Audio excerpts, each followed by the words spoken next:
hacer fuego, cazar, recolectar plantas comestibles, fabricar recipientes y armas. Nuestros antepasados aprendían unos de otros las actividades de la vida cotidiana. Los conocimientos se adquirían a través del contacto con los demás, hasta que miles de años después se inventó la escritura. Entonces los textos comenzaron a vehicular buena parte del conocimiento. También cambiaron, claro, las cosas que aprendía la gente. Nacieron las primeras escuelas. En ellas, un individuo, el profesor, tenía unos conocimientos que dictaba a una serie de alumnos que los aprendían. En el siglo XVIII, cuando se produjo la Revolución Industrial, se comenzaron a regular los sistemas educativos. El objetivo, preparar a los trabajadores que luego estarían a cargo de las cadenas de montaje en las fábricas. Individuos que hacían lo mismo una y otra vez durante muchas horas al día. La escuela que se inventaron seguía ese patrón. Todos los niños repetían y repetían y repetían de memoria determinados conocimientos. Un proceso estandarizado y lineal en el que les enseñaban aquellas materias que se consideraban útiles para la recién nacida economía industrial. Ese es el modelo que ha perdurado hasta nuestros días en el país. Sin embargo, ya no nos sirve.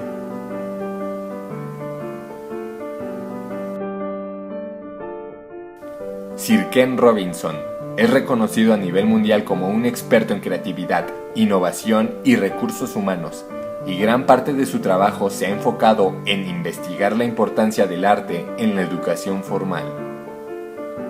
Y esta es parte de la conferencia de Robinson ofrecida en el año 2006 en California. Things have in common is that kids will take a chance. If they don't know, they'll have a go.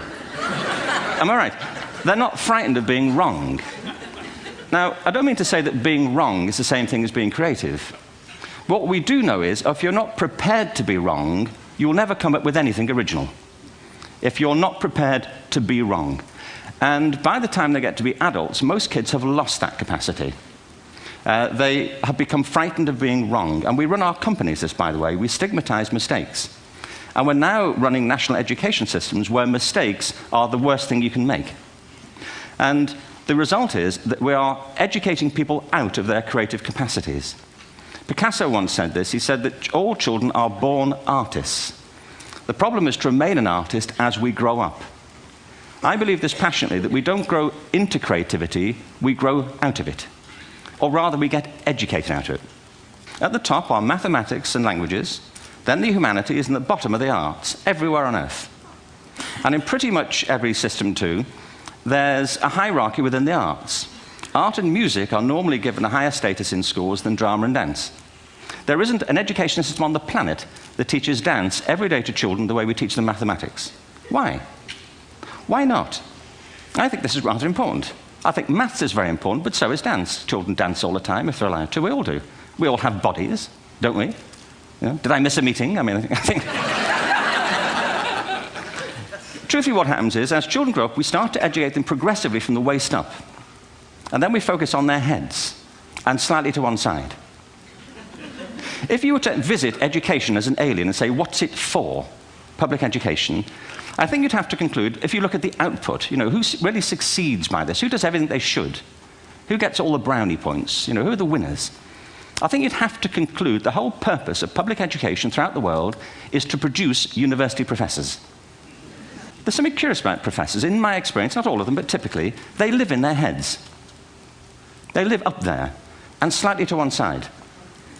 They're disembodied, in a kind of literal way.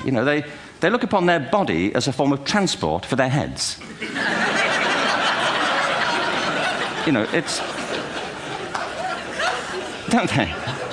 It's a way of getting their head to meetings.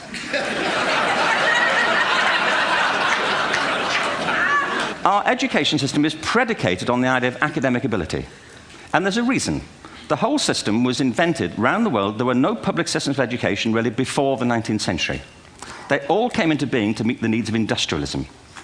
So the hierarchy is rooted on two ideas. Number one, that the most useful subjects for work are at the top. So you were probably steered benignly away from things at school when you were a kid, things you liked, on the grounds you would never get a job doing that. Is that right? Don't do music, you're not going to be a musician. Don't do art, you won't be an artist. Benign advice, now profoundly mistaken. The whole world is engulfed in a revolution. And the second is academic ability, which has really come to dominate our view of intelligence because the universities designed the system in their image. If you think of it, the whole system of public education around the world is a protracted process of university entrance. And the consequence is that many highly talented, brilliant, creative people think they're not, because the thing they were good at school wasn't valued or was actually stigmatized. And I think we can't afford to go on that way. In the next 30 years, according to UNESCO, more people worldwide will be graduating through education than since the beginning of history. More people. And it's the combination of all the things we've talked about, technology and its transformational effect on work, and demography and the huge explosion in population. Suddenly, degrees aren't worth anything. Isn't that true? When I was a student, if you had a degree, you had a job. If you didn't have a job, it's because you didn't want one. And I didn't want one, frankly, so... but now, kids with degrees are often heading home to carry on playing video games because you need an MA, where the previous job required a BA, and now you need a PhD for the other. It's a process of academic inflation, and it indicates the whole structure of education is shifting beneath our feet. We need to radically rethink our view of intelligence. En nuestro hogar y en la escuela, los padres de familia y maestros siempre nos dicen lo que debemos pensar, pero jamás en la vida nos enseñan cómo pensar. Nuestros padres, profesores, tutores, autores de libros, etcétera, etcétera. Cada uno es un dictador a su modo. Cada cual quiere que pensemos en sus dictados, exigencias, teorías, prejuicios. Nadie jamás ha querido respetar la libertad mental de nadie. Si alguien no piensa como ellos, es calificado de perverso, renegado, ignorante. El padre quiere meterle al hijo sus ideas a la fuerza, y el profesor de escuela regaña, castiga y pone bajas calificaciones si el estudiante no acepta dictatorialmente las ideas del maestro. ¿Qué quieren ser de mayores los niños? Felices.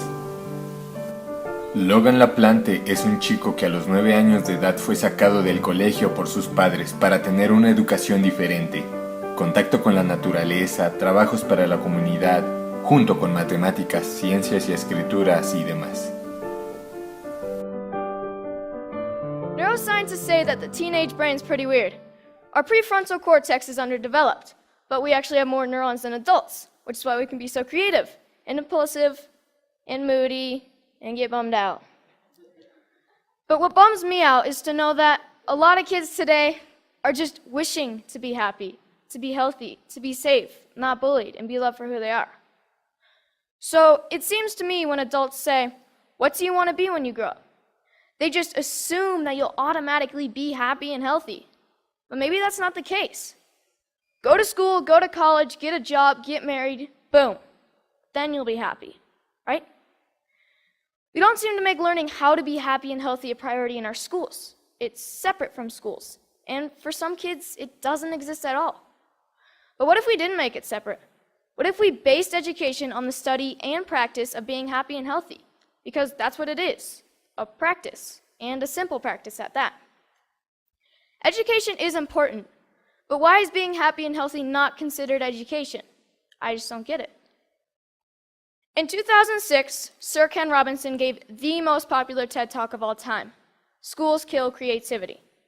His message is that creativity is as important as literacy, and we should treat it with the same status. A lot of parents watch those videos. Some of those parents, like mine, counted it as one of the reasons they felt confident to pull their kids from traditional school, to try something different. I realize I'm part of this small but growing revolution of kids who are going about their education differently. And you know what? It freaks a lot of people out. Even though I was only 9 when my parents pulled me out of the school system, I can still remember my mom being in tears when some of her friends told her she was crazy and it was a stupid idea. Looking back, I'm thankful she didn't cave to peer pressure, and I think she is too. Community organizations play a big part in my education. At High Fives Foundation's Basics program, Being Aware and Safe in Critical Situations, we spent a day with the Squaw Valley Ski Patrol to learn more about mountain safety. Then the next day, we switched to science of snow, weather, and avalanches. Hanging out at the Moment Factory, where they hand make skis and design clothes, has really inspired me to one day have my own business.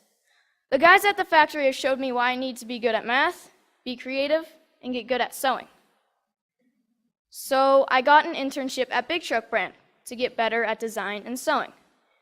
Between fetching lunch, scrubbing toilets, and breaking their vacuum cleaner, I'm getting to contribute to clothing design, customizing hats, and selling them.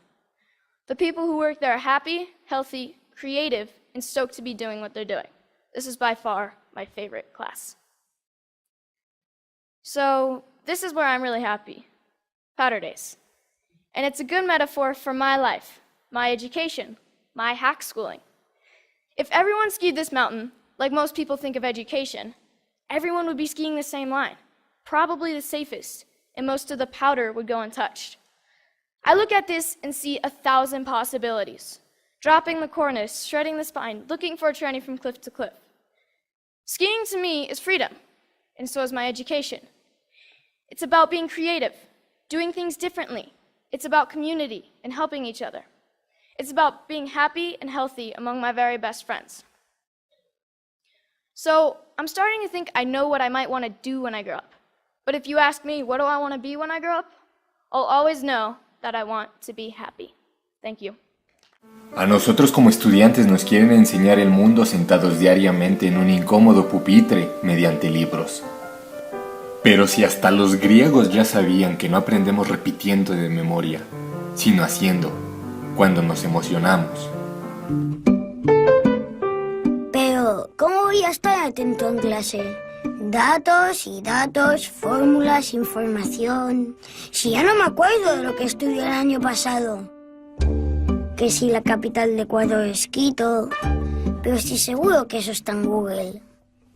Me parece que nos enseñan igual que antes. Nos educan igual que a mis padres y a mis abuelos. Y a los padres de mis abuelos. Así es difícil estar motivado.